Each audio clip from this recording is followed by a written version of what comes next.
धर्मांतरित महिलाओं का रास्ता नेताओं के बिस्तर से निकलता है। बिल्कुल सच बात है। आज मैं भी आपको अपना एक एक्सपीरियंस बताऊंगी। मधु किश्वर जी अभी जो आरोप लगा रही हैं, जिन्होंने मोदी नामा लिखा है, बहुत उनके साहस को प्रणाम। सच्चाई तो खैर अभी सामने आएगी, लेकिन उनके साहस को मैं प्रणाम करती हूँ। 2009-10 में मेरा स्कूल और कॉलेज चलाया करती थी, तो वहाँ कभी कोई प्रोग्राम होता था लेक्चर देने के लिए, मुझे एज ए वक्ता बुलाया जाता था। महिला दिवस का कार्यक्रम था, मंत्री भी आए हुए थे वहाँ पर, मुझे एज ए मुख्य वक्ता बुलाया गया। लेक्चर देने के बाद मंत्री जी ने कहा कि मैडम से मेरी मुलाकात कराना, इनको हम राजनीति में लेके आना चाहते हैं, अच्छा बोलती हैं। उन्होंने कहा मैडम राजनीति में आप आओगे? मैंने कहा मेरी कोई दिलचस्पी नहीं है राजनीति में आने की। उन्होंने कहा अच्छे लोग नहीं आएंगे तो कैसे बात बनेगी?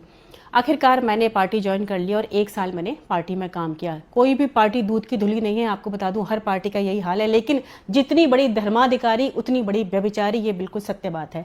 1 साल पार्टी में रहकर मैंने जो देखा पार्टी का हाल, महिलाओं की जो स्थिति देखी और देखा कि महिलाएं किस तरीके के कंप्रोमाइज़ करने को तैयार हैं। मैं नीचे से लेकर ऊपर तक हर नेता के साथ मिली, लेकिन सबका एक ही हाल, गिव एंड टेक। किसी को आपकी काबिलियत नहीं चाहिए।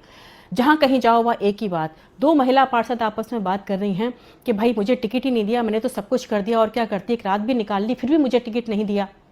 हमने कहा इस बल पे राजनीति में आओगी? तो उन्होंने मुझे कहा तो क्या तुम सोचती हो काबिलियत के दम पे या महिलाओं को भेजा जाता है? नहीं भाई, महिलाओं की काबिलियत किसी को नहीं चाहिए होती है, वो तो उसके लिए तो पुरुष ही बहुत हैं। और मैंने भी देखा कि सच में मेरी काबिलियत वहाँ किसी को नहीं चाहिए थी, सबको एक ही चीज़ चाहिए थी। मेरा कॉलेज तक का देखिए काम था। गवर्नर थे कल्याण सिंह, और मैं उनसे मिली तो उन्होंने मुझे सीधा गिव एंड टेक वाला मामला बता दिया कि ये दो और अपना काम लो। मैंने कहा ये तो नहीं करूँगी। उसके बाद उन्होंने मेरे कॉलेज में 10 कमियाँ निकाल दी। मुझे पता था अब ये नहीं चलने देंगे। आखिरकार मैंने कॉलेज बंद कर दिया। तो राजनीति में ये बिल्कुल सत्य बात है, 2% महिलाएं हैं जो राजनीति में बिना इस कंप्रोमाइज़ के जाती हैं। और वो 2% कौन है? जो कि बहुत बड़े पॉलिटिकल बैकग्राउंड से आई हैं या जिनके पास जनता का बहुत बड़ा समर्थन है। अदरवाइज मैंने देख लिया हर महिला जो है कोई ना कोई कंप्रोमाइज करके वहां तक पहुंची हुई है।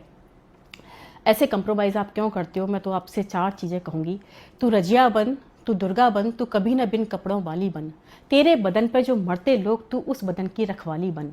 तू हर घर की इज्जत, तू हर घर की आन है, तू नहीं अय्याश मर्दों की शान है। तू पैसे पर मत नाच, तू पैसा बरसाने वाली देवी बन। नाचना बुरी बात नहीं है, वो भी एक कला है, पर तू इन जल्लादों को नचाने वाली बन।